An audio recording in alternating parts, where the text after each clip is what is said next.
medical bay doors shrieked open at 030 hours, and Captain Jarek Thorne knew something had gone catastrophically wrong. Emergency lights painted the corridor blood red as he sprinted toward the sound of his squad leader's voice cutting through the chaos. "Secure the perimeter. Nobody enters or leaves without my authorization."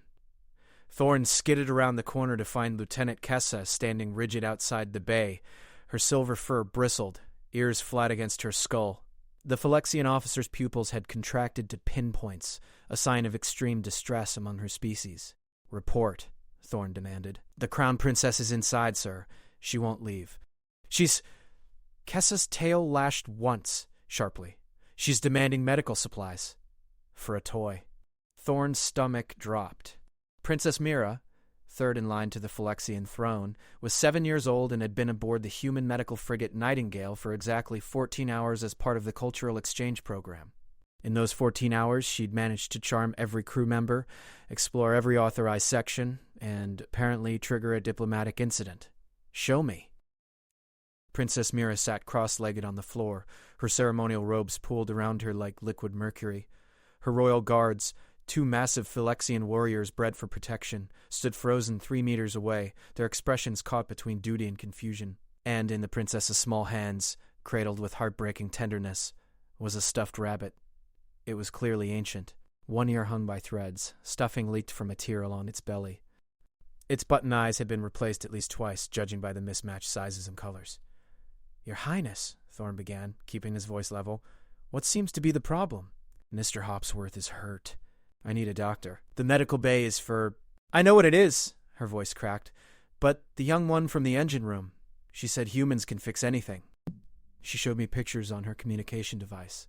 Pictures of humans mending toys, making them whole again. She called it repair. She called it love.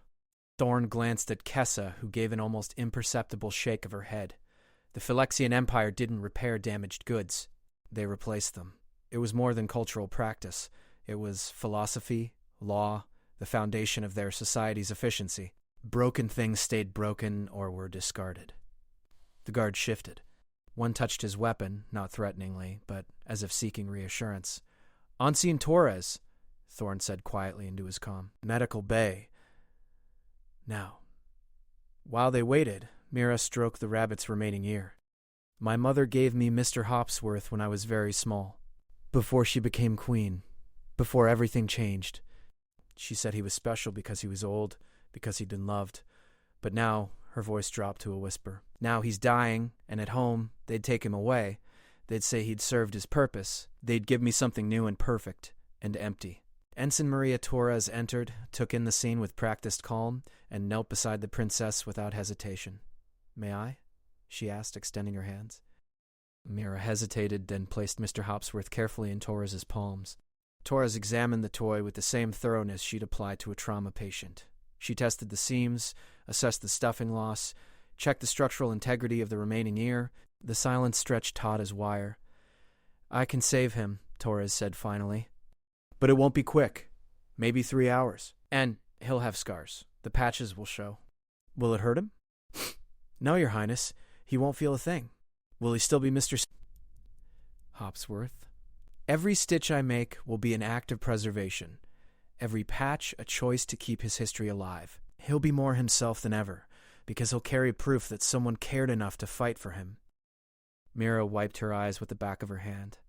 "At home they teach us that imperfection is weakness, that what breaks should be discarded for something stronger." "And what do you think?" Torres asked gently. The princess touched the rabbit's worn paw. "I think Mr. Hopsworth has survived 7 years of my love. I think that makes him the strongest thing I know." One of the guards made a soft sound, quickly suppressed. Thorne saw the warrior's hand drop from his weapon. Torres stood. "I'll need to use the surgical suite. Standard protocols don't exactly cover stuffed animal repair. I'll clear it with command." As Torres carried Mr. Hopsworth toward the surgical bay, Mira rose to follow. Her guards moved instinctively to intercept, but she stopped them with a gesture far too mature for her age. "I'm staying. I need to watch. I need to learn." "Your Highness the Queen will expect a report.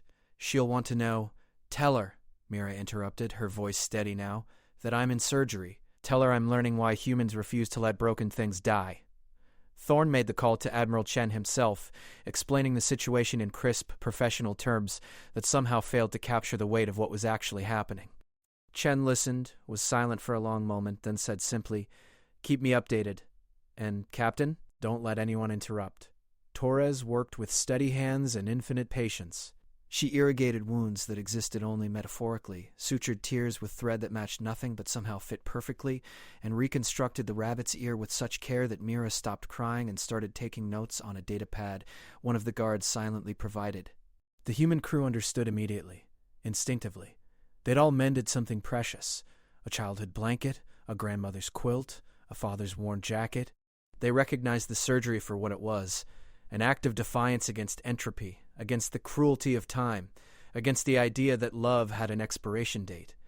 The Phylexian diplomatic contingent, housed in another section of the ship, received reports with varying degrees of confusion and concern. Junior attachés whispered about breach of protocol. Senior advisors debated whether this constituted cultural contamination. But no, one moved to intervene.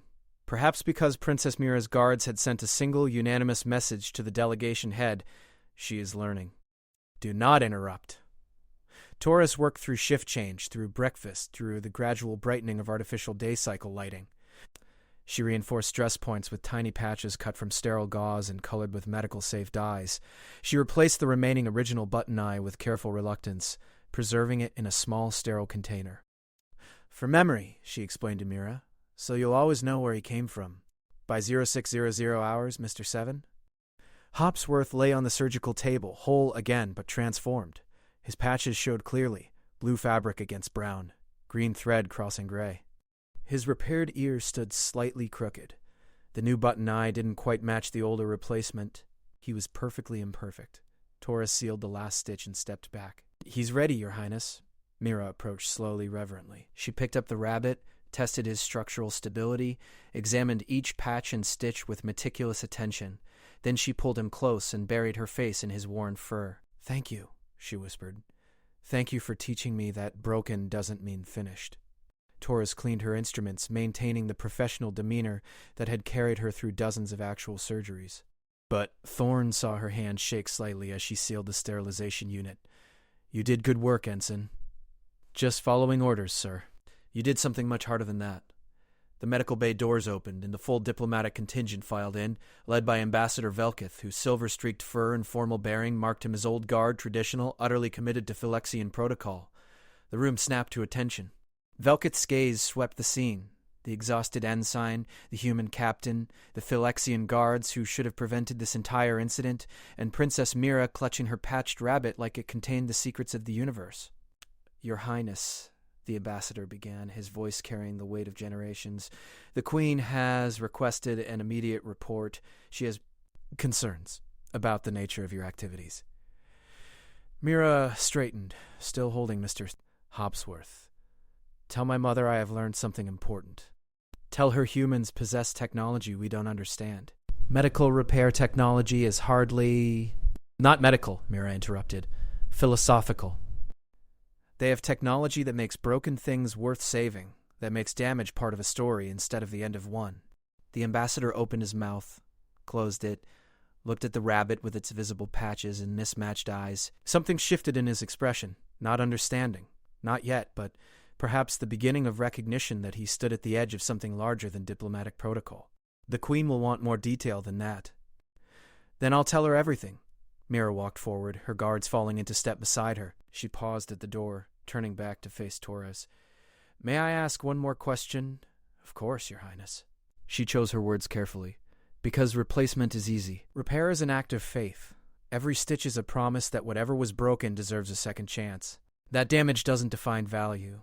That love makes things precious, not perfection." Mira nodded slowly, processing. "And the scars?" "Evidence of care.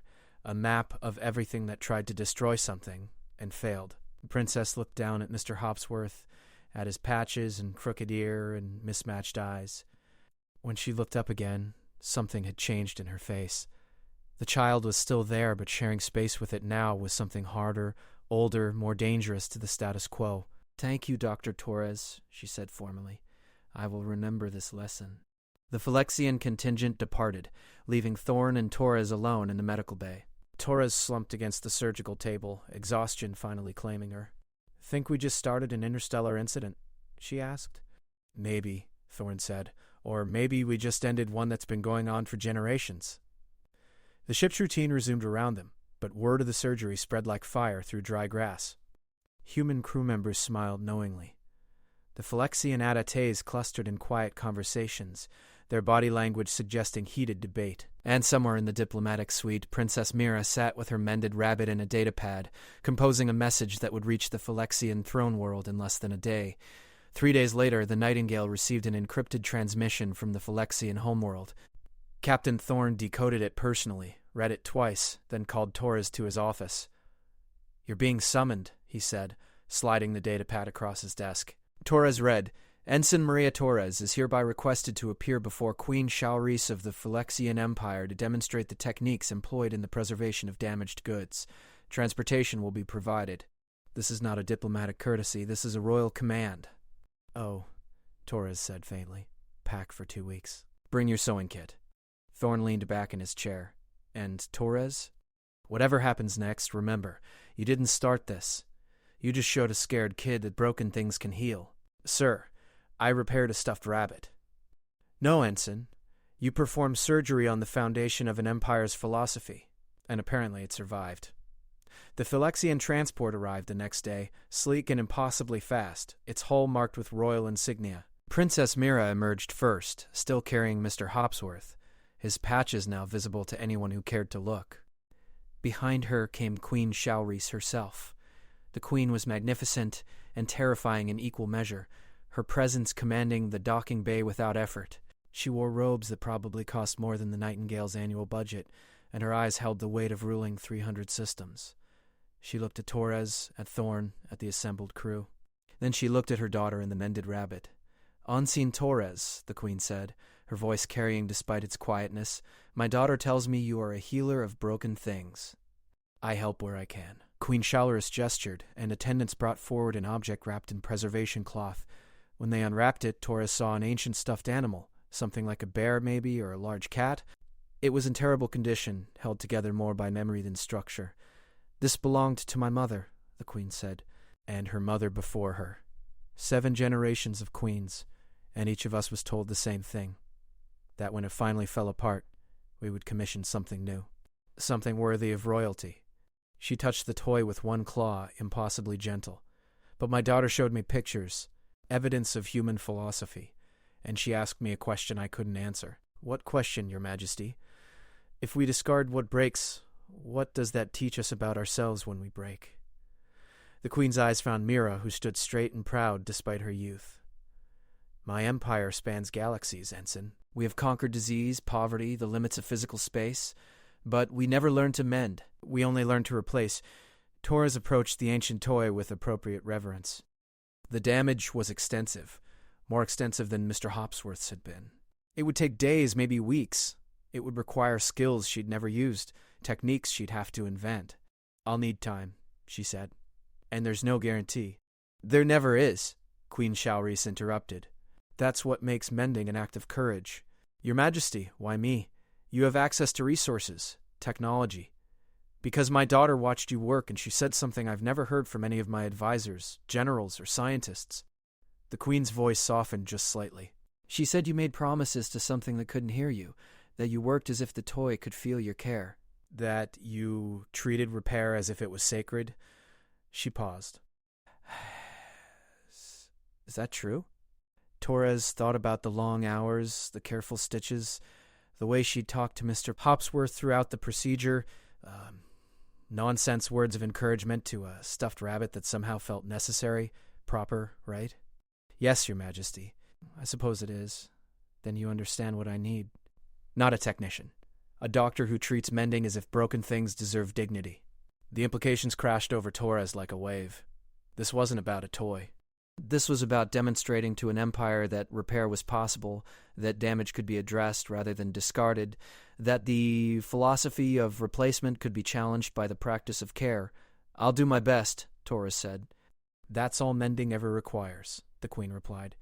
"Your best, and the belief that something broken still deserves a future." They transferred to the Phylexian ship that afternoon. Torres brought her medical kit, her standard supplies, and the portable surgical equipment Captain Thorne insisted she take. Mira appointed herself as surgical assistant, and nobody, not even the Queen, suggested otherwise. The journey to the Phylexian homeworld took 4 days, and Torres spent them studying the toy, documenting every tear and weakness, planning her approach with the same methodical care she'd apply to a complex trauma case. Princess Mira watched everything, asked questions with surgical precision, and took notes that would probably end up in royal archives. "What made you want to be a doctor?" Mira asked on the second day. "My grandmother," Torres said. "She used to mend clothes for the neighborhood. I'd watch her work, and she'd tell me that every stitch was a conversation with the fabric, a negotiation between what was and what could be. Your grandmother was a philosopher. She was a seamstress who lived through 3 wars and never threw anything away." Torres smiled. "But yes, I suppose she was." They arrived at the Phylexian homeworld at dawn, local time. The capital city spread beneath them like a jewel, all spires and impossible architecture. The royal palace dominated the landscape, its presence both beautiful and vaguely threatening. Torres was given quarters that were larger than her entire apartment back on Earth. The surgical suite they'd prepared was state-of-the-art, equipped with technology she only half understood, and staffed by attendants who watched her with curiosity bordering on suspicion. "You may begin whenever you're ready," Queen Shalris said. "The court will observe." "The court?" Torres repeated faintly. "My advisors. My generals. The heads of the great houses. They need to see this. They need to understand what you showed my daughter." So Torres worked with an audience of the most powerful beings in 300 systems watching her every move. She worked with Princess Mira beside her, passing tools and supplies with steady hands. She worked knowing that every stitch carried weight beyond the physical, that she was demonstrating not just a technique but a philosophy that challenged everything these people believed about value and permanence. "She talked to the toy?" She promised its survival. She treated each patch as if it mattered, because it did. Hours passed. The court remained silent, watching. Queen Shalris stood motionless, her expression unreadable. When Torres finally sealed the last stitch, dawn had come again. The toy lay on the surgical table, patched and scarred and absolutely undeniably whole. The repairs showed clearly, there was no hiding them, and Torres hadn't tried. The scars were part of the story now. "It's done," Torres said quietly. The Queen approached, lifted the toy with a gentleness that seemed impossible from hands capable of commanding armadas. She examined every patch, every stitch, every visible mark of damage and repair. "My mother told me," the Queen said, her voice carrying to every corner of the room, "that when this fell apart, I should commission something new, something perfect, something worthy of a queen." She looked at her daughter, at the mended rabbit Mira still carried, "But my daughter taught me that perfection and worth are not the same thing." She turned to face the court, the ancient toy held high. "I declare a new protocol," Queen Shalris announced. "From this day forward, the Empire will establish a Department of Restoration. Its purpose, to study and implement the human practice of repair. Its mission, to teach our people that broken things deserve second chances." The court erupted in voices, some approving, many shocked, a few openly hostile. The Queen weathered the storm with absolute calm. "Your Majesty," one of the generals protested, "this goes against centuries of tradition. Our entire economic model is built on replacement, on constant improvement, on waste," the Queen interrupted, "on the arrogance that nothing is worth saving once it shows damage." She looked at Torres. "Ensign Torres crossed the galaxy to demonstrate that we were wrong. That mending is not weakness, but the highest form of strength." "It's just a toy," another advisor said. "Yes," the Queen agreed. "And if a toy can be saved, what else might we have discarded too quickly? What technologies, what relationships, what people have we replaced instead of repairing?" Princess Mira stepped forward, her young voice clear and certain. "Mother, I request permission to study with Dr. Torres, to learn this human technology of mending." "You're 7 years old," an advisor objected. "Yes," Mira said, "which means I have time to learn before I'm old enough to forget why it matters." Then she looked at Torres, and in her eyes, Torres saw something that transcended species and culture, a mother recognizing someone who'd given her child a gift beyond price. "Request granted," the Queen said. "Ensign Torres, I name you Royal Physician of Restoration. Your duty, to teach my daughter, and through her, an empire." She paused. "If you accept." Torres thought about her grandmother's hands, steady and sure over damaged fabric. She thought about Mr. Hopsworth and his crooked ear. She thought about the weight of responsibility and the strangeness of holding the future of an empire in a sewing kit. "I accept, Your Majesty. On one condition." "Name it," the Queen said. "This doesn't stay a royal secret." "Your people need to learn this too. Not just the court, not just the powerful. Everyone. Because mending shouldn't be a privilege. That should be a right." Then the Queen smiled, the first real smile Torres had seen from her. "Agreed," Queen Shalris said. "Let it be written. The Department of Restoration will establish schools in every system, open to all citizens. The technology of mending belongs to the Empire." She gestured to her advisors. "Make it happen." The court bowed, and Torres understood she'd just witnessed history being made. That night, Princess Mira found Torres in her quarters. The princess carried both Mr. Hopsworth and a datapad filled with questions. "Dr. Torres, may I ask something that might be inappropriate?" "You can always ask, Your Highness." "Do you think we're broken? The Phylexian Empire, I mean. Do you think we need to be mended?" Torres chose her words carefully. "I think every civilization has damage. The question is whether you face it or hide it. Your mother chose to face it. That takes more courage than any surgical procedure." Mira nodded slowly. "The advisors are angry. They say Mother is destroying our way of life. What do you think?" "I think our way of life couldn't save Mr. Rain." "Hopsworth, I think that makes it worth changing." The simplicity of the statement, the absolute clarity of a child's logic, made Torres smile. "You're going to be a remarkable queen someday, Your Highness. But first, I need to learn to sew." Over the following months, Torres taught Princess Mira everything she knew about mending. They started with simple tiers and progressed to complex reconstructions. They worked on toys donated by citizens who'd heard about the new royal protocol and wanted to participate in the revolution, because that's what it became. A revolution, quiet and gentle, but absolutely unstoppable. The Department of Restoration grew from concept to reality. Schools opened. Citizens brought broken possessions, testing whether this new philosophy was real or just royal whim. Torres trained instructors, developed curricula, and wrote treatises on the philosophy of repair that got translated into 60 languages. She became, despite her initial protestations, famous throughout the Empire, and Princess Mira grew into her role as the face of the movement, the living proof that royalty could embrace imperfection. 2 years later, Torres stood in the grand hall of the palace, watching the Queen address the full Imperial Council. "We have mended over 10 million objects," Queen Shalris reported. "We have prevented the discard of countless items that our citizens deemed precious. We have learned that value is not determined by perfection, but by meaning." She paused. "And we have discovered something unexpected." The council leaned forward. "Mental health incidents have decreased by 30%, waste has been reduced by half, and most surprisingly, innovation has increased." The Queen smiled. "Apparently, people who learn to mend broken things become better at solving problems that seem unsolvable." An advisor rose. "Your Majesty, the economic impacts are still concerning to some sectors." "Then those sectors will adapt," the Queen said flatly. "We chose replacement because it was easy. We choose mending because it's right." After the council, Torres found herself in the royal gardens with Princess Mira, who was now 9 and already demonstrating surgical skills that would have been impressive in a medical student. "Mother wants to expand the program to include alien species," Mira said. "She thinks other empires might benefit from learning about mending. What do you think?" Mira looked at her, and Torres saw echoes of the frightened child who'd cradled a broken rabbit, overlaid with the confident young woman she was becoming. "I think Mr. Hopsworth taught me that repair is universal, that every species probably has things they love that break, that we all need to learn that damage doesn't have to be permanent." "Wise words, Your Highness." Then her expression turned serious. "The Council wants to give you a title, the First Mender or something equally dramatic." "I'd rather just be called Doctor," Torres said. "Too late. Mother's already commissioned the statue." Torres groaned, and Mira laughed, a sound that seemed to encapsulate everything the past 2 years had been about. Hope.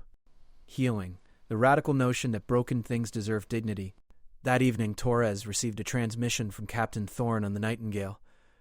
"Ensign Torres," he began, then corrected himself. "Dr. Torres, I've been ordered to inform you that your tour of duty is complete. You can return to active service whenever you're ready." Torres looked around her quarters at the piles of mending projects, the lesson plans, the messages from citizens thanking her for teaching them to save things they loved. "Captain, I'd like to request extended assignment."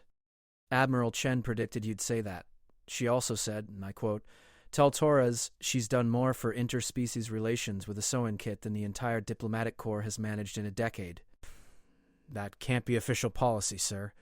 "No, but it's definitely the truth." Thorne smiled. "Do good work, Doctor. The galaxy's watching."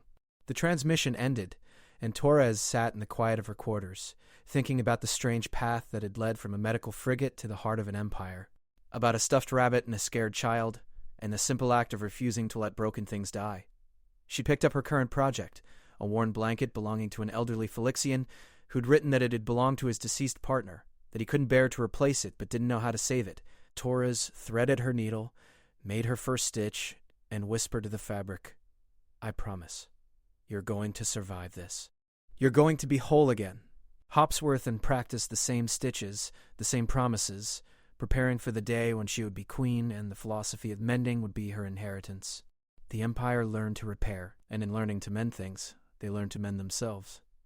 Years later, when historians analyzed the transformation of the Phylaxian Empire from a replacement-based economy to a restoration-focused civilization, they would point to policy changes, economic incentives, but those who were there, who watched it happen, knew the truth.